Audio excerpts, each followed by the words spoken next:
Machiavelli wrote that princes always justify their wars with moral language, even when they're fought for money and power. The American Civil War was no different.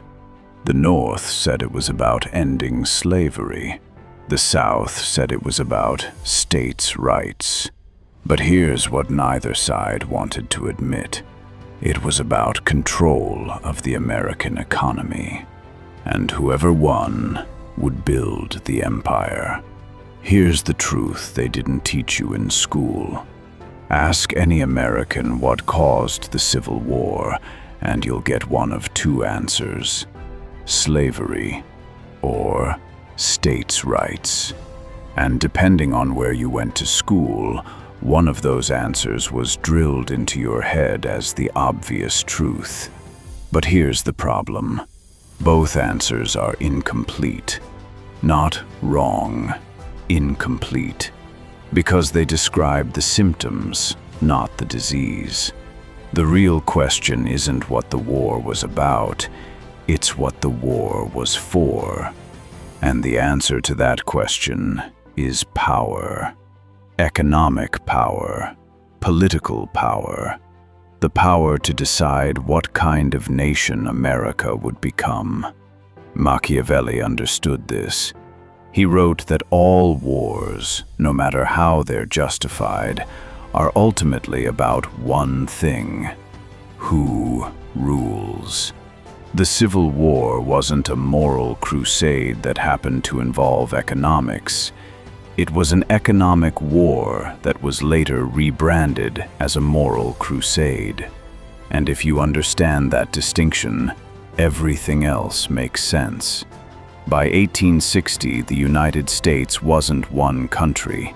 It was two economies trapped inside one nation, and they hated each other. The North was industrial. Factories, wage labor, cities growing faster than they could be built. Immigrants flooding in from Europe to work in mills and mines. Wealth concentrated in capital, not land.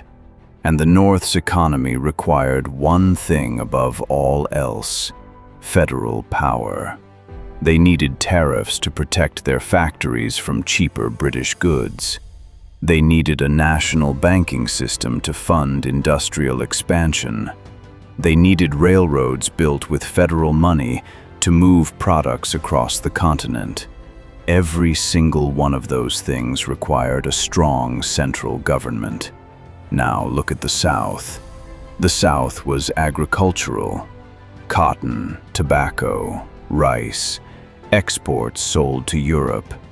And the entire system ran on slave labor. The Southern economy didn't just use slavery, it was built on slavery. 80% of the world's cotton came from the American South, and every bale of it was picked by enslaved people. But here's what schools don't teach you.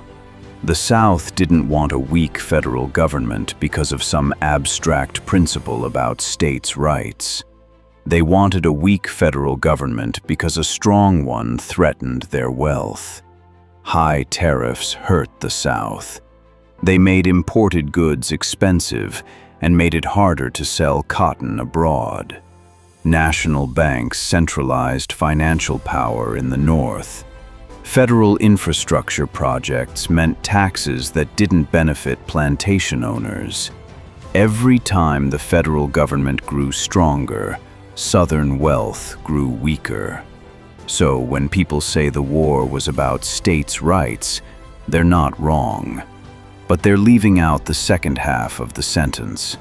States' rights to what? To preserve an economic system that made a small group of Southern elites extraordinarily rich. Now, here's the Machiavellian truth that makes people uncomfortable. Both economic systems were built on exploitation. The North used wage labor. Workers were free in theory, but in practice, they worked 12-hour days in dangerous factories for wages that barely kept them alive. The South used slave labor, which was worse. Objectively, morally, undeniably worse. But let's not pretend the North was running a humanitarian project. They were running capitalism. And capitalism doesn't care about morality. It cares about profit. Machiavelli would recognize this immediately. He wrote that princes must appear moral while acting in pure self-interest. Both sides did exactly that. The South framed slavery as a benevolent institution, a civilizing force. The North framed wage labor as freedom, even when it looked a lot like servitude. Both were lying. Both knew they were lying. And both were willing to go to war to protect their economic interests. So what finally broke the country in half? Abraham Lincoln. But not for the reason you think. Lincoln wasn't an abolitionist. In 1860, he wasn't campaigning on ending slavery. He was campaigning on containing it, stopping it from spreading into new Western territories, but leaving it alone where it already existed. That was his platform. Containment, not abolition. But Lincoln was also a protectionist. He supported high tariffs. He supported federal infrastructure projects. He supported a national banking system. In other words, Lincoln represented everything the South feared. Not the end of slavery, the end of Southern economic power. When Lincoln won the election, he didn't even win a single Southern state. Not one. He won with Northern and Western votes. And that told the South everything they needed to know.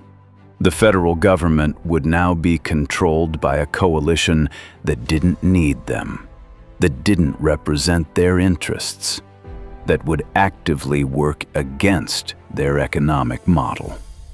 Machiavelli wrote that princes go to war when they believe submission is worse than fighting. The South calculated that staying in the Union meant becoming economically subservient to the North. Their wealth would be taxed away.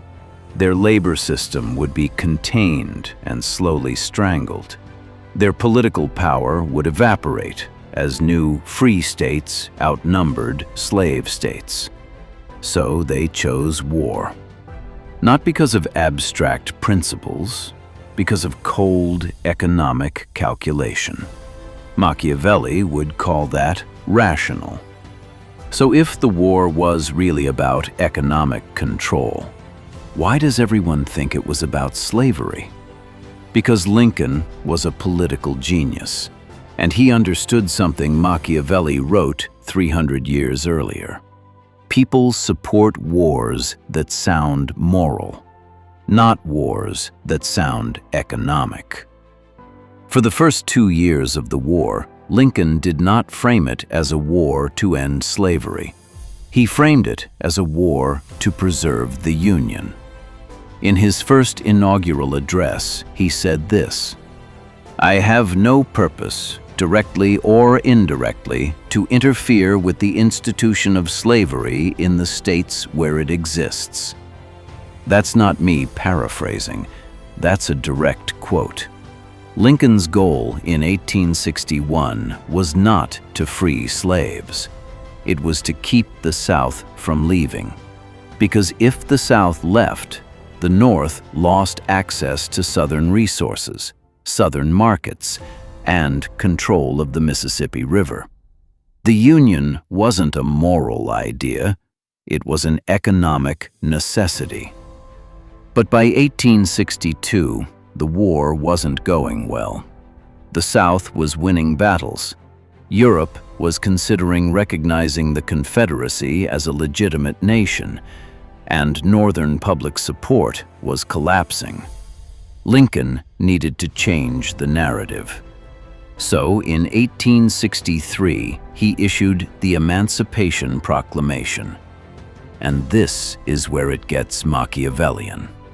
The Emancipation Proclamation did not free all slaves. It only freed slaves in states that were in rebellion against the United States. Slaves in border states that stayed loyal to the Union, Maryland, Kentucky, Missouri, Delaware, they stayed enslaved. Read that again. Lincoln freed slaves in states he didn't control and left them enslaved in states he did control. This wasn't a moral awakening, it was strategy. Machiavelli would call it brilliant. The Emancipation Proclamation did three things. 1, it weakened the South's economy by encouraging slaves to escape or rebel. 2, it prevented Britain and France from recognizing the Confederacy, because now the war looked like a war against slavery, and Europe couldn't politically support that. 3, it gave the war a moral narrative that justified total victory. No compromise, no negotiated peace. The South had to be destroyed. And it worked. By 1865, the South was burned to the ground. Not just militarily defeated, economically annihilated.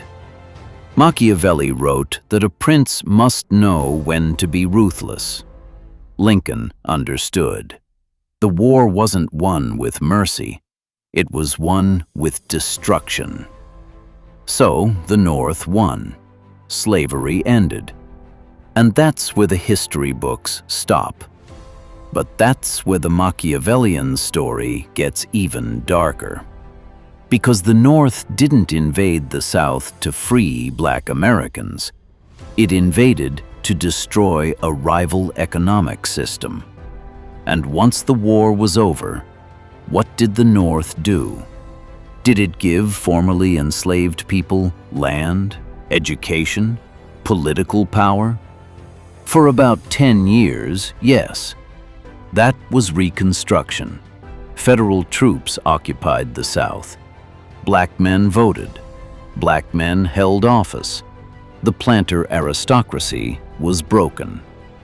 But the North didn't do this out of morality. It did it to rebuild the South in its own image, to replace the plantation economy with industrial capitalism, to centralize power in Washington, to ensure the South could never challenge Northern economic dominance again.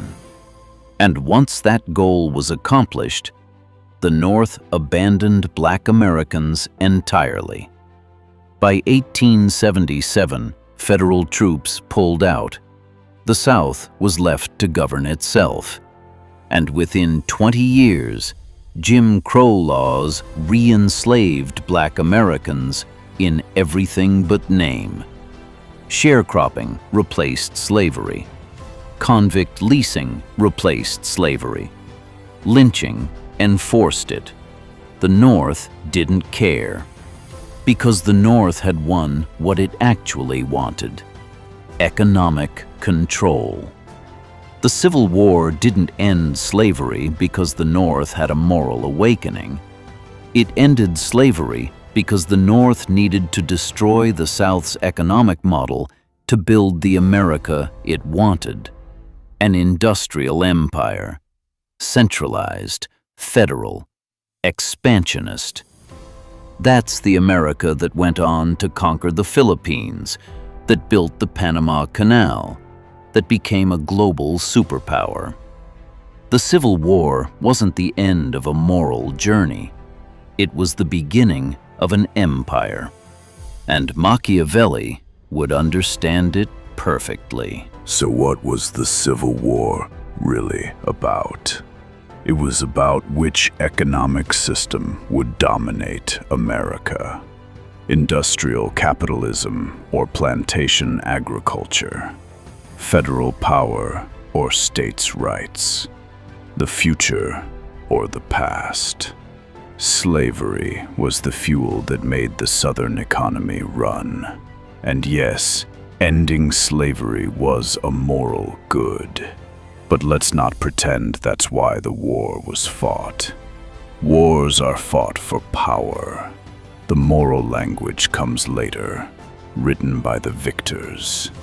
Machiavelli wrote, "Everyone sees what you appear to be. Few feel what you are." The North appeared to be fighting for freedom, but what they were really fighting for was control. Control of the economy, control of the government, control of the future. They won, and the empire they built, that's the America we live in today. The Civil War wasn't a moral crusade. It was the war that decided what kind of empire America would become. And now, you know what they didn't teach you in school.